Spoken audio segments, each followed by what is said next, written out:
नमस्कार, इस in today की खास प्रस्तुति हलचल कार्यक्रम में आपका स्वागत है। करते हैं शुरुआत आज के कार्यक्रम की। कोविड-19 से बचाव के लिए चूरू में वैक्सीनेशन का तीसरा चरण आज से शुरू हुआ। टीकाकरण के दौरान 60 साल और अधिक के 38 बुजुर्गों को टीका लगाया गया। चूरू जिला मुख्यालय स्थित भर्ती अस्पताल के पीएमओ डॉक्टर एफ.एच. गौरी ने बताया कि अजीत सिंह शेखावत रघुनाथ खेमका को टीका लगाकर वैक्सीनेशन की शुरुआत की गई। इस दौरान नगर परिषद के आयुक्त सीताराम कुमावत, जटाशंकर ओझा, मकसूद आदि को भी टीका लगाया गया। PMO doctor एफ.एच. गौरी ने बताया कि आज उन फ्रंटलाइन वर्कर्स को भी टीकाकरण किया गया जिनका पूर्व में नाम अपडेट नहीं हो रहा था। इसके अलावा पूर्व में प्रथम डोज लगा चुके doctor Nusrat Gauri, doctor B K. Chaudhary, doctor Mahesh Sharma, doctor Kavita आदि को दूसरा डोज दिया गया। इस प्रकार से तीसरे चरण के पहले दिन कुल 111 लोगों का टीकाकरण किया गया। आज हमारी जो खास बात रही वो ये थी कि नगर परिषद के कमिश्नर महोदय, जिनका कई बार नाम भेजने के बाद भी अपडेट नहीं हुआ था, आज हमें एक चांस मिला कि ऑनलाइन एक साइट भी रजिस्ट्रेशन हो सकता है। कलेक्टर साहब के निर्देश पे उसको डेमो के रूप में कलेक्टर साहब के चैम्बर से हमने ट्राई कराया, इनका आधार कार्ड और मोबाइल भेज के, तो इनका यस आ गया। उसके बाद इनको प्रथम डोज के रूप में आज हमने टीका लगाया है। अभी तक 57 टीके लग चुके हैं और सभी सुरक्षित हैं, कोई साइड इफेक्ट देखने को नहीं मिला। डॉक्टर गौरी ने बताया कि टीकाकरण की खास बात यह रही कि 60 साल से अधिक की उम्र के लोग जब टीका करवाने पहुंचे तो उनमें उत्साह गजब का था। बिना किसी भ्रांति को मन में लिए बुजुर्गों ने अपना टीकाकरण करवाया। सभी को ये वैक्सीनेशन लगाना चाहिए ताकि इस महामारी से जल्दी इस देश को हम उबार सकें और हमारे देश में इससे हमारी इकोनॉमी बहुत लॉस हुआ पीछे। तो सब जब वैक्सीनेशन लगा लेंगे तो हम लोग सब सुरक्षित हो जाएंगे और हमारी जो है देश की जो विकास में जो बाधा आई है वो सब मिट जाएगी और एक हर्ड इम्यूनिटी जो बोलते हैं वो बन जाएगी सब वैक्सीन लगाने तो, क्योंकि अब दोबारा जो है तीसरी लहर हमारे देश में आ चुकी है। अतः मेरा अनुरोध है कि सभी लोग जो धार्मिक बातें करें वो सब झूठ है। वैक्सीनेशन लगाओ, कोई साइड इफेक्ट नहीं इसके। मेरा नाम है राजेंद्र कुमार शर्मा और मैं यहाँ पे इसका वैक्सीन टीका लगाने के लिए स्वेच्छा से आया हूँ यहाँ पे कोई दिक्कत नहीं है। टीका लगाने में कोई दर्द भी महसूस नहीं होता है और लगाने से बढ़िया इम्यूनिटी बढ़ती है। इसे सभी को लगाना चाहिए। मेरी आज ये मैंने प्रथम टीका कोविड-19 का प्रथम टीका लगवाया है और आधे घंटे के लिए रेस्ट करने के लिए बोला था। वो मुझे अभी कोई दिक्कत नहीं है और ये जो सभी ये जो भ्रमित हो रहे हैं वो इससे दूर होकर टीका अवश्य लगाएं। आपकी उम्र कितनी है? मेरी है उम्र 67। नाम क्या आपका? रमेश कुमार वशिष्ठ।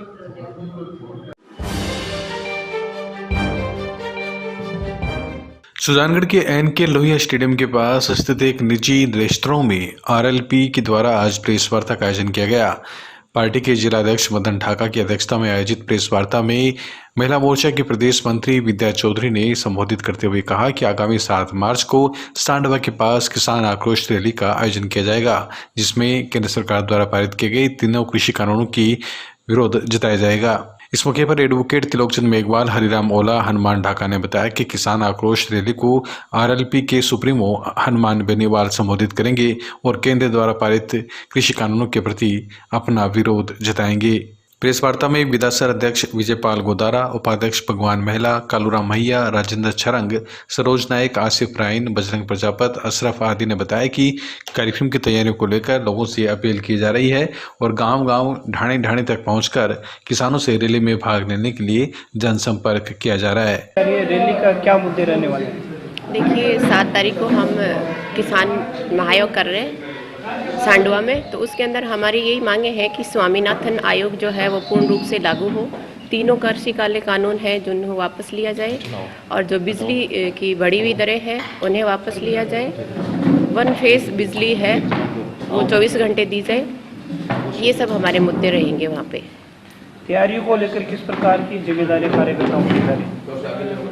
सभी कार्यकर्ताओं को उपचुनाव को लेकर के जिम्मेदारियां अलग अलग रूप से दे दी गई है, लेकिन अभी हमारा मेन मुद्दा यही है कि हम 7 तारीख को सांडवा में किसान आक्रोश रैली रखी गई है। उसमें सुप्रीमो हनुमान बेनीवाल खुद आएंगे और लोगों को संबोधित करेंगे।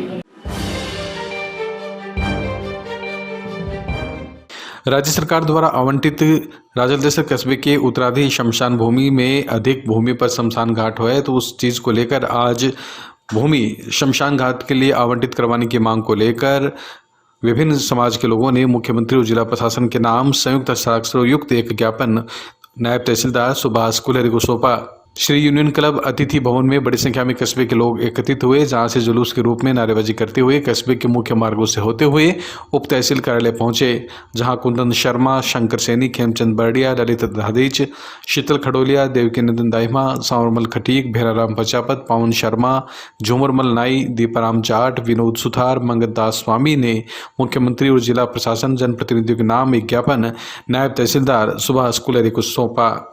संयुक्त हस्ताक्षरित ज्ञापन में बताया गया कि यदि शमशान भूमि अन्य किसी प्रयोजन के लिए आवंटित की गई तो लोगों में भारी आक्रोश उपजेगा तथा आमजन मजबूरन आंदोलनात्मक कदम उठाने के लिए विवश होगा। इस संबंध में नायब तहसीलदार सुभाष कुलहरी ने आश्वासन दिया कि भूमि आवंटन का कार्य राज्य सरकार के अधीन है। जन भावनाओं को ध्यान में रखते हुए ज्ञापन सरकार को प्रेषित कर दिया जाएगा। और थानों की जगह उपस्थित है एक बहुत शानदार राजलदेसर कस्बे का वास्ते भविष्य के लिए बढ़िया खुशी। एक छोटी सी बात है, आज सैकड़ी वर्षों आपने यूनिवर्सिटी धाम को ऊपर अपना भाईता का अंतिम संस्कार होता आया। अब एकदम से एक नई बात सामने आई प्रशासन की तरफ कि भाई आज जमीन की है थारे 16 किराए हो गया, थारो कब्जे 21 बीघा पर मारो क्या उन्होंने जब मैं 4 दीवारी बनी थी और काम मका हुआ तो मैंने कोई यार को नहीं रोको है। पूरा समाज के द्वारा उप तहसील का मैंने आप ज्ञापन दियो, ज्ञापन ही बोल दियो कि आपने जी की शमशान की भूमि है बस अलॉट हो जाए, एक्स्ट्रा जी की ज़मीन है, मेरे वास्ते ज्ञापन दियो कि आप भूमि भी माने शमशान का मान मिलनी चाहिए। तो सर्व समाज भेड़ो करे और उप तहसील का मैंने आज ज्ञापन देकर कही है कि भाई हमारी भूमि ने कोई क्षति नहीं पहुँचाए, आप आबाद कलेक्टर ने पहुँचाओगा और आज ज़मीन मान शमशान का मान मिलनी चाहिए। ठीक है क्या? उप तहसील परिसर में कस्बे के काफ़ी लोगों द्वारा आके ज्ञापन दिया गया है राज्य सरकार के नाम, और ज्ञापन में कुछ खसरे अंकित किए गए हैं। उन खसरों की ज़मीन शमशान भूमि के लिए अलॉट करने की बात इसमें कही गई है और ये राज्य सरकार के निर्णय के अधीन आती है ये बात, तो राज्य सरकार को ये अग्रेसित किया जाएगा।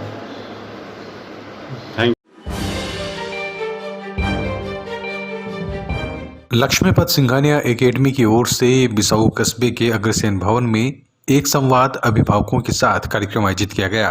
कार्यक्रम को संबोधित करते हुए प्राचार्य पंकज सोमानी ने प्रवेश के इच्छुक विद्यार्थियों के अभिभावकों तथा अन्य अभिभावकों के साथ बहुआयामी योजनाओं के बारे में विस्तार से चर्चा की। प्राचार्य ने बताया कि चुनौतीपूर्ण कोरोना काल में भी अभिभावकों के सहयोग से ही ऑनलाइन शिक्षण सफलतापूर्वक संचालित हो सका। वहीं आर्थिक संकट के चलते स्कूलों से छात्रों के पलायन की समस्या को देखते हुए एवं विद्यालय से संबंधित अभिभावकों को राहत प्रदान करते हुए आगामी सत्र 2021-22 से विद्यालय वार्षिक शुल्क में भारी अनुदान की घोषणा प्राचार्य सोमानी ने की, जिसका अभिभावकों ने करतल ध्वनि के साथ स्वागत करते हुए जेके समूह और लक्ष्मीपत सिंघानिया एकेडमी बिसाऊ के इस प्रयास की सराहना की। अभिभावकों ने प्राचार्य के समक्ष अपनी बात रखते हुए विद्यालय द्वारा संचालित सह शैक्षिक गतिविधियों को छात्रों के सर्वांगीण विकास में सहायक बताते हुए खेलकूद की गतिविधियों को विस्तार देने की अपील की, जिस पर प्राचार्य ने भविष्य में खेलकूद की श्रेष्ठ सुविधाएं उपलब्ध करवाने का आश्वासन दिया। वहीं सोमानी ने आने वाले समय में हॉस्टल सुविधा, क्लासरूम में CCTV तथा मध्याह्न के समय स्कूल में ही लंच देने जैसी सुविधाओं की जानकारी दी तथा कस्बे में संचालित वोकेशनल ट्रेनिंग सेंटर में कोर्स बढ़ाने के लिए भी सुझाव मांगे। कार्यक्रम में विद्यालय के शिक्षक जयप्रकाश शर्मा, प्रबोध सिंगोठिया, देवेंद्र सिंह झाला, क्रमवीर खींचड़, विक्रम राघव एवं माणकचंद पारिक तथा अभिभावक भवानी शंकर मैनसरिया, सत्यनारायण क्याल, राजीव क्याल, देवेंद्र सिंह चारण, राजीव जटिया, हरीश सोनी, कमलकांत मिश्रा, रामावतार वर्मा एवं उमाशंकर शर्मा सहित बड़ी संख्या में अभिभावकगण उपस्थित थे। जो सिंघानिया स्कूल के नए प्रिंसिपल हैं, इन्होंने अभिभावकों के साथ संवाद करने का प्रयास किया है, जो कि बहुत ही प्रशंसा योग्य कदम है इनका।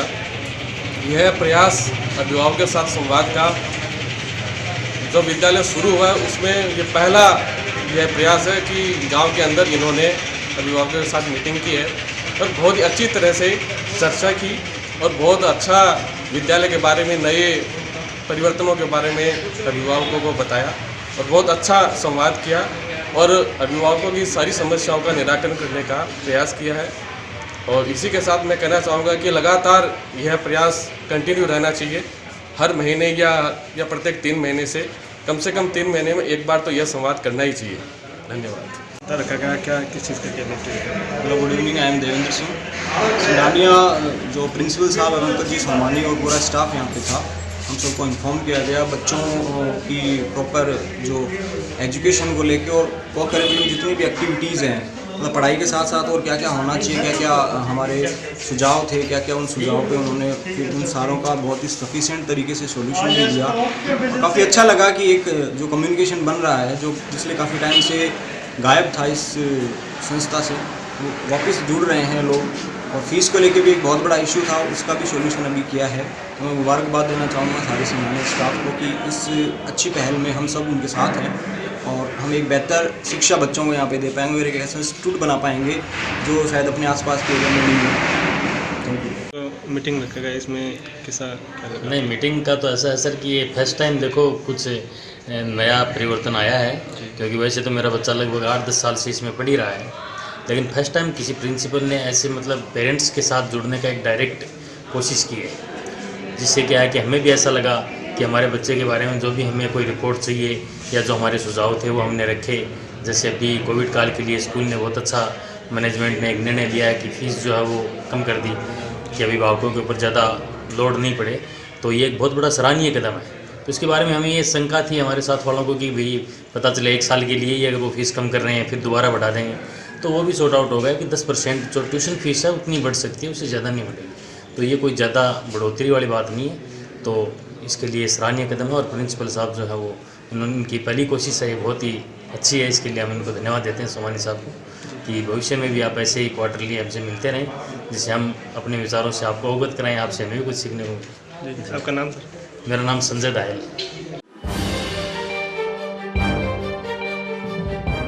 रतनगढ़ में अखिल भारतीय विद्यार्थी परिषद की स्थानीय इकाई ने आज राजस्थान विश्वविद्यालय में एबीवीपी कार्यकर्ताओं पर हमला करने वाले असामाजिक तत्वों को गिरफ्तार करने की मांग को लेकर राज्यपाल के नाम एसडीएम को ज्ञापन दिया। ज्ञापन में उल्लेख किया गया कि विगत 7 दिनों से राजस्थान विश्वविद्यालय में चल रही विभिन्न समस्याओं के समाधान को लेकर एबीवीपी के कार्यकर्ता राजस्थान विश्वविद्यालय के मुख्य गेट के आगे धरना दे रहे थे। वहीं शनिवार रात्रि को धरना दे रहे विद्यार्थियों पर आरोपियों ने प्राणघातक हमला कर दिया। हमले के समय धरना दे रहे विद्यार्थी नींद में होने के कारण उन्हें गंभीर चोटें लगी हैं। विद्यार्थी परिषद की स्थानीय इकाई एबीवीपी कार्यकर्ताओं पर हुए हमले की कड़े शब्दों में निंदा करती है।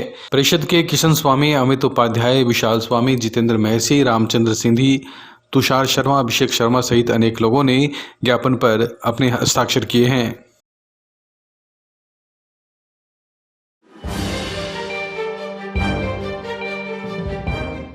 सखी केंद्र चूरू में पिछले कुछ दिनों से अस्थायी आश्रय कर रही वृद्ध महिला को आज जयपुर के अपना घर के लिए रवाना किया गया। सखी केंद्र की अधीक्षक पूनम चौहान ने सामाजिक कार्यकर्ता भंवर गुर्जर से जब इस महिला के बारे में बातचीत की तो भंवर गुर्जर ने अपना घर वृद्धाश्रम जयपुर से जानकारी ली और इस महिला को वृद्धाश्रम पहुंचाने का बीड़ा उठाया। भंवर गुर्जर महिला को साथ में लेकर सखी सेंटर प्रमुख पूनम चौहान, आंगनबाड़ी कार्यकर्ता सुलोचना सैनी, मदन सिंह राठौड़, गिनड़ी को साथ में लेकर जयपुर रवाना हो गए। एक अनाथ महिला है, शारदा देवी नाम है उनका। उनको पिछले 5-7 रोज से अपनी सखी जो बनी हुई है उसमें रखा हुआ था। जब हमें किसी के द्वारा ये पता पड़ा कि अनाथ महिला है जिसमें अपनी सखी वाले भी 5 दिन से ज़्यादा नहीं रख सकते, उसके आगे पीछे कोई भी नहीं है, तब हमने यहाँ के जो समाज कल्याण अधिकारी है उससे और आगे भी हमने जयपुर बात की। जयपुर बात करने के बाद आज उनको यहाँ से समाज कल्याण अधिकारी से इनसे परमिशन लेके उनको वहाँ पहुँचा रहे हैं। अनाथालय है वहाँ पे, उसको छोड़ के आ रहे हैं। आपका नाम? भंवर गुर्जर नाम है सर मेरा, मैं समाज सेवी हूँ।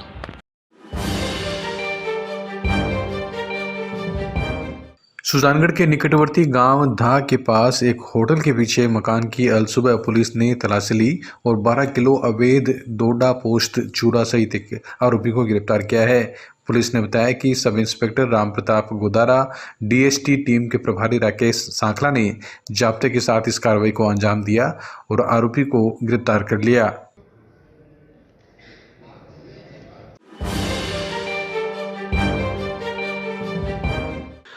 कोरोना महामारी के दौरान 22 मार्च 2020 से बंद पैसेंजर ट्रेन आज जयपुर के लिए रवाना हुई। लंबे इंतजार के बाद बिसाऊ से ट्रेन चलने पर स्थानीय लोगों ने चालक, गार्ड और स्टेशन अधीक्षक का मुंह मीठा करवाकर हर्ष व्यक्त किया। पहले दिन 24 यात्री जयपुर सहित अन्य स्टेशन के लिए रवाना हुए। स्टेशन अधीक्षक राजेंद्र तंवर ने बताया कि जयपुर के लिए 12, सीकर के लिए 6, फतेहपुर और कायमसर के लिए 2-2, गोविंदगढ़ तथा लक्ष्मणगढ़ के लिए 1-1 यात्रियों ने टिकट ली, जिनसे 1390 रुपये का राजस्व प्राप्त हुआ। वहीं चूरू सीकर चूरू ट्रेन मंगलवार सुबह रवाना होगी। आपको बता दें, रेलवे ने पूर्व के टाइम टेबल के अनुसार ही डेमू ट्रेन को मेल एक्सप्रेस के नाम से संचालित किया है, जिसके कारण अतिरिक्त किराए का भार यात्रियों की जेब पर पड़ेगा। को ये बताना चाहता हूँ, कोरोना काल के बाद में जो ये आज दिनांक 1/3/2021 को जो ट्रेन चली है, उसमें काफ़ी उत्साह देखने को मिला है यहाँ की जनता का। और मेरे विचार से ऐसा लगता है जैसे शायद बहुत से यात्रियों को ये लगता है कि कल 2 तारीख को ट्रेन स्टार्ट होगी, इसलिए थोड़े यात्री भार कम रहा। लेकिन ऐसा लगता है कल से यात्री भार कुछ ज़्यादा ही देखने को मिलेगा, ऐसी हम आशा करते हैं।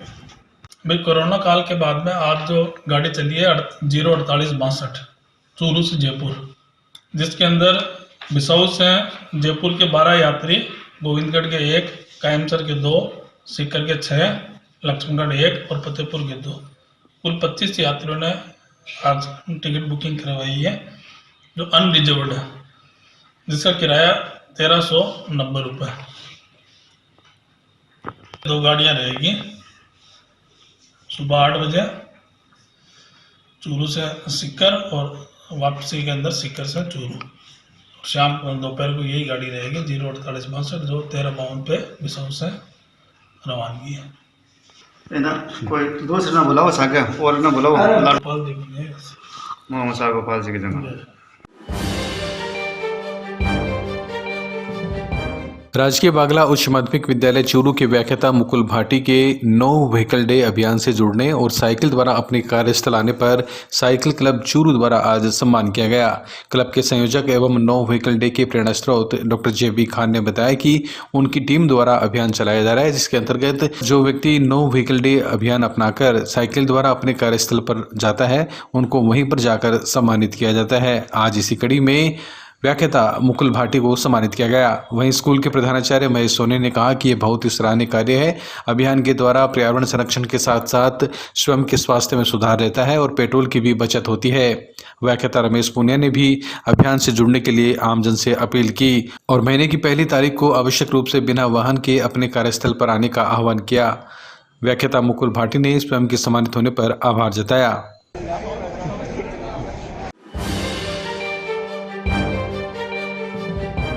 राजस्थान पटवार संघ उपशाखा चूरू द्वारा कलम डाउन आंदोलन के तहत आज जिला कलेक्ट्रेट के सामने सांकेतिक धरना प्रदर्शन किया गया। उपशाखा तहसील के अध्यक्ष सुरेंद्र प्रजापति ने बताया कि 2018 में सरकार के साथ समझौता हुआ था, उस समझौते को सरकार ने लागू नहीं किया। प्रदेश कार्यकारिणी द्वारा समय समय पर गांधीवादी नीति से सरकार को कई बार अपनी मांगों को लेकर ज्ञापन देकर अवगत करवाया गया, लेकिन सरकार अभी तक इस पर ध्यान नहीं दे रही है। इसलिए 15 जनवरी से अतिरिक्त बस्तों का कार्यभार तहसील कार्यालय में जमा करवा दिया। मूल सर्किल का काम किया जा रहा है। आज प्रदेश कार्यकारिणी के आह्वान पर 4 मार्च तक पेन डाउन हड़ताल शुरू की गई है। उन्होंने बताया कि वेतन ग्रेड पे 3600 करना, चयनित वेतनमान लागू करने सहित उनकी अनेक मांगे इस आंदोलन के लिए रखी गई है। सर, हमारी मुख्य मांग है ग्रेड पे 3600 की, और दूसरा हमारा जो चयनित वेतनमान है, वो 2 मांगे हमारी मुख्य मांगे हैं। 2018 में सरकार के साथ हमारा समझौता हुआ था और उस समझौते को अभी तक सरकार ने लागू नहीं किया। प्रदेश कार्यकारिणी ने समय समय पर गांधीवादी नीति से सरकार को कई बार ध्यान आकर्षित करने के लिए प्रयास किया, लेकिन सरकार के अभी तक कोई कान पर जूं तक नहीं रही। इसलिए 15 जनवरी से हमने अतिरिक्त बस्तों का कार्यभार तहसील कार्यालय में जमा करा दिया। मूल सर्किल का कार्य कर रहे हैं और अभी प्रदेश कार्यकारिणी के आह्वान पर हम 1 से 4 तारीख तक पेन डाउन हड़ताल पर हैं और उसके बाद जो भी प्रदेश कार्यकारिणी निर्णय लेगी, हम उनके अनुसार आगे उस आंदोलन को उग्र करेंगे। जिला कलेक्टर सांवरमल वर्मा ने डिस्ट्रिक्ट टास्क फोर्स की बैठक लेते हुए जिले में कोविड वैक्सीनेशन कार्यक्रम की समीक्षा की और अधिकारियों को आवश्यक निर्देश दिए। इस मौके पर कलेक्टर वर्मा ने कोविड वैक्सीनेशन में लगे समस्त अधिकारी को एक समुचित कार्य योजना के साथ वैक्सीनेशन कार्य को अंजाम देने के निर्देश दिए, ताकि सरकार के मंशा के अनुसार वैक्सीनेशन के काम में सभी लोगों को जल्दी से जल्दी कवरेज किया जा सके। कोविड वैक्सीनेशन कार्यक्रम में किसी भी अधिकारी की लापरवाही को बर्दाश्त नहीं किया जाएगा। जिला कलेक्टर ने अब तक की प्रगति पर चर्चा करते हुए कहा कि पंजीकरण के बावजूद टीकाकरण से वंचित हेल्थ वर्कर एवं फ्रंटलाइन वर्कर भी टीका लगवाएं तथा इसकी सूचना सभी अधिकारियों के टिप्स पर रहनी चाहिए। उन्होंने बैठक में विभिन्न विभागों के अधिकारियों को टीकाकरण के दौरान अलग अलग जिम्मेदारी सौंपी। बैठक में अतिरिक्त जिला कलेक्टर पीआर मीणा, जिला परिषद के सीईओ सत्तार खान, नोडल अधिकारी ACEO doctor Narendra Chaudhary, CMHO doctor Manoj Sharma, additional CMHO doctor Bhanwarlal Sarwa, DRCHO doctor Anees Qureshi, सहायक निदेशक जनसंपर्क कुमार अजय सहित अन्य अधिकारी एवं कर्मचारी मौजूद थे। इनका आधार कार्ड भेज के यहीं करा देता हूँ, पता लग जाएगा अपने को क्या, और वो कह देगा हाँ भेज दो उनको, आ गया नंबर के मोबाइल नंबर से दे देगा यहीं। चलो ठीक है, आधार कार्ड आपके मोबाइल नंबर भी अभी पता लग जाएगा, अभी कंफर्म करते हैं। 60 साल वाला उसका क्या होगा, वही है। हाँ यही कह रहा हूँ। नहीं 60 साल वाले की तो ऊपर फोर होल है, उसकी दिक्कत नहीं है। यहाँ तो जो लेफ्ट आउट है उसकी बात कर रहा हूँ मैं। सर जैसे अपन जैसे सॉफ्टवेयर में जाते हैं तो फर्स्ट डोज के लिए जैसे ही क्लिक करते हैं तो रीजन है।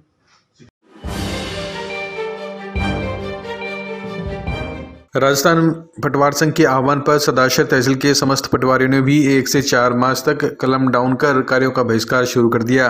पटवार संघ के अध्यक्ष दौलतराम जांगिड़ ने तहसीलदार को ज्ञापन देकर बताया कि पिछले 14 माह से उनकी जायज़ मांगों पर कोई भी सुनवाई नहीं हो रही है। पटवार संघ के साथ 2018 में हुए लिखित समझौते को लागू करने को लेकर आंदोलन किया जा रहा है, जिस पर सरकार आज तक कोई संज्ञान नहीं ले पाई है। विरोध स्वरूप पटवार संघ प्रांतीय महासमिति के निर्णय के अनुसार राजस्थान के संभाग पटवारी द्वारा 15 जनवरी 2021 से अतिरिक्त पटवार मंडलों के कार्यों का बहिष्कार किया जा रहा है। ऐसा है, ये मांगे आज की नहीं है, ये सन 2018 को हमारे सरकार के साथ पटवार संघ ने अपनी मांगों को लेकर के एक स्टेशन किया था और सरकार की तरफ अपनी मांग रखी थी। तो सन 2018 में सरकार के साथ पटवार संघ का लिखित समझौता हुआ था। उस लिखित समझौते को लेकर के सरकार ने ये कहती रही कि हम 1 महीने के बाद में लागू करेंगे, 2 महीने के बाद में लागू करेंगे, इसको 6 महीने के बाद में लागू करेंगे। इस प्रकार से आगे तारीखें देती गई, लेकिन सरकार ने इस पर बिल्कुल भी अमल नहीं किया। इसको लेकर पटवार संघ एकदम व्यथित हो गया और व्यथित होकर के ये 14 महीने से लगातार गांधीवादी तरीके से अपनी मांगों को लेकर आंदोलनरत है। सदाशहर को स्वच्छ और सुंदर बनाने की कवायद को लेकर नगरपालिका द्वारा 100 दिवसीय कार्य योजना के तहत आज वार्ड नंबर 1 से स्वच्छ सदाशहर अभियान की शुरुआत की गई। पालिका के अधिशासी अधिकारी शिवराज कृष्ण और चेयरमैन राजकरण चौधरी द्वारा स्वच्छ सदाशहर अभियान के तहत विधायक पंडित भंवरलाल शर्मा की प्रेरणा से हर वार्ड में संपूर्ण महास्वच्छता अभियान शुरू किया गया है, जिसकी शुरुआत आज वार्ड नंबर 1 रामनगर बास से की गई। पालिका अध्यक्ष चौधरी ने बताया कि वार्ड की संपूर्ण सफाई के साथ साथ स्ट्रीट लाइटों की भी मरम्मत करवाई जाएगी। इसके साथ ही जहां आवश्यकता होगी वहां LED लाइट भी लगाई जाएगी। देखिए, पूर्व घोषणा के अनुसार हमने निर्णय लिया था कि 1 मार्च से हम वार्डों में अभियान चलाएंगे और 28 तारीख की नाइट में हम बाज़ार के मुख्य जो बाज़ार है स्टैंड से लेके रेलवे स्टेशन तक, लेडीज़ मार्केट, शिव मार्केट, इनकी सफाई हम रात को करेंगे ताकि सुबह वार्डों में जो कैंप लगे उन वार्डों में पूरा सफाई का अभियान चला सके। बिसाऊ कस्बे के राजकीय जटिया अस्पताल में आज कोविड वैक्सीनेशन अभियान के तहत 60 साल से अधिक उम्र के लोगों को कोरोना का टीका लगाया गया। डॉक्टर मनोज शर्मा ने बताया कि पूर्व में पंजीयन के अलावा केंद्र पर पहुंचे करीब 20 व्यक्तियों को टीका लगाया गया। टीका लगवाने के बाद रमावतार वर्मा, माणकचंद भार्गव आदि वरिष्ठ जनों ने प्रसन्नता व्यक्त करते हुए सभी से अपनी बारी आने पर टीका लगाने की अपील की। इसी प्रकार गांव महेंसर के CHC में भी कोरोना का टीकाकरण हुआ। प्रभारी डॉक्टर उमर ने बताया कि 60 से 80 उम्र के करीब 60 ग्रामीणों को कोरोना का टीका लगाया गया। यानी आज सोमवार को कोविड टीकाकरण के अंतर्गत 60 साल की उम्र से ज़्यादा वाले हमारे पास 10 लोगों का हम लोगों ने कोविड टीकाकरण कर दिया है और उम्मीद है कि 10 और का कर देंगे, जो कि अभी चल रहा है। हाँ, जो प्रतीक्षा रूम में है उनका 10 का और कर देंगे। आगे यदि और कोई आएंगे तो वो एक अलग बात है।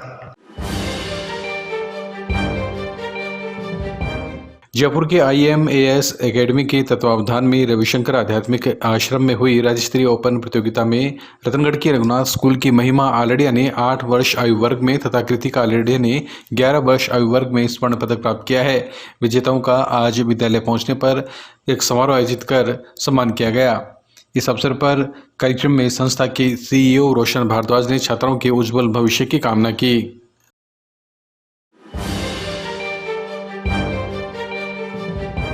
रतनगढ़ उपखंड कार्यालय में आज जिला कलेक्टर के निर्देश पर उपखंड स्तरीय और ग्राम पंचायत स्तरीय कोर ग्रुप की बैठक हुई। SDM शिवपाल जाट की अध्यक्षता में हुई बैठक में कोविड-19 के वैक्सीनेशन के तीसरे चरण को लेकर विचार विमर्श किया गया। मुख्य सचिव एवं शासन सचिव चिकित्सा एवं स्वास्थ्य विभाग से प्राप्त निर्देशों पर कोविड-19 वैक्सीनेशन के लिए विभाग के समन्वयक और सहयोग स्थापित करने के लिए कोर ग्रुप का गठन किया गया है। 45 वर्ष से 60 वर्ष तक के लोगों को टीकाकरण की समस्त कार्रवाई निर्धारित प्रोटोकॉल में करवाया जाना सुनिश्चित किया गया है। बैठक में जनप्रतिनिधियों, सामाजिक कार्यकर्ताओं, स्वयंसेवी संगठनों से पूर्ण सहयोग, समन्वय एवं सामंजस्य कायम करते हुए कोविड-19 वैक्सीनेशन का कार्य संपादित करने के लिए निर्देशित किया गया। बैठक में DYSP सारे मोहम्मद, तहसीलदार Dheeraj Jajadiya, BDO Dilip Kumar, CBO Vikram Singh Chauhan, block CMHO doctor Rakesh Jain, PMO doctor Rajendra Gaur, vaccination प्रभारी doctor Mahendra Ghodela, EO Bhawani Shankar, EO Rajal Desar, Rohit Mel सहित अन्य अधिकारी मौजूद थे।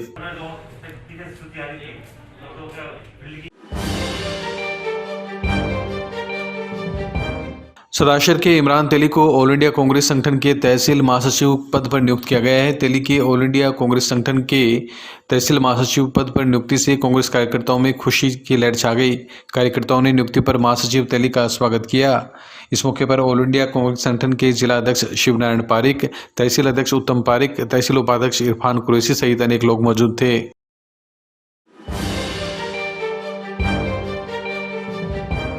सदाशर के अर्जुन क्लब राजकीय अस्पताल में छात्र नेता स्वर्गीय मनजीत सिहाग की 9वीं पुण्यतिथि पर 4 महिलाओं सहित कुल 337 लोगों ने रक्तदान किया। शिविर में अतिथियों ने सिहाग को श्रद्धासुमन अर्पित कर श्रद्धांजलि दी।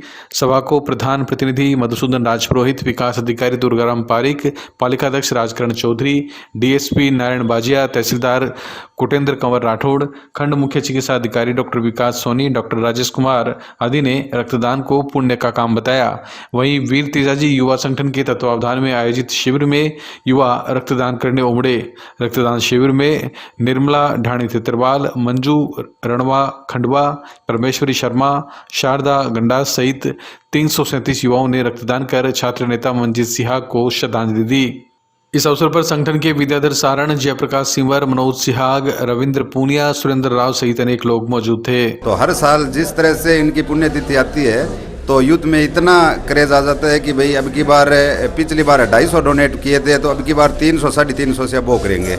हर साल हम ये चाह रहे हैं कि ये लगातार चालू रहे और हर साल पिछली साल की भांति ज़्यादा बढ़े। रक्तदान शिविर जब हमने 2004 से जनजागृत अभियान चलाया था, उसके बाद में लोगों में अनेक प्रकार की भ्रांतियाँ थी, उनको दूर करने के लिए हमने नेत्रदान रक्तदान जनजागरण अभियान चलाया था, जो अब तक 17 साल से ज़्यादा समय हो चुका है और सरदार से रक्तदान के क्षेत्र में अव्वल है। रतनगढ़ के गांव बछरारा की राजकीय उच्च माध्यमिक स्कूल का वार्षिकोत्सव एवं प्रतिभा सम्मान समारोह का आयोजन हुआ। प्रधान मोहिनी देवी खींचड़ के मुख्य आतिथ्य में हुए कार्यक्रम में कांग्रेस नेता इंद्राज खींचड़, CBO विक्रम सिंह चौहान, सरपंच सुनीता नैन, जिला परिषद सदस्य पप्पू कड़वासरा, युवा नेता गोविंद खींचड़ मंचस्थ रहे। इस दौरान खींचड़ ने शिक्षा के क्षेत्र पर अपने विचार रखते हुए कहा कि अभिभावकों को शिक्षा के प्रति जागरूक रहना चाहिए। वहीं CBO चौहान ने भी अपने विचार व्यक्त किए। समारोह में गत वर्ष सभी कक्षाओं में प्रथम, द्वितीय एवं तृतीय स्थान पर रहने वाले एवं अन्य गतिविधियों में उत्कृष्ट प्रदर्शन करने वाली प्रतिभाओं तथा भामाशाओं का सम्मान किया गया। प्रधानाचार्य रामदेवाराम ने अतिथियों का आभार जताया। इस अवसर पर स्कूल के विद्यार्थियों ने सांस्कृतिक कार्यक्रमों की प्रस्तुतियां भी दी। यह था आज का हलचल कार्यक्रम। अब हमें दी अनुमति और आप देखते रहे SN टुडे। नमस्कार।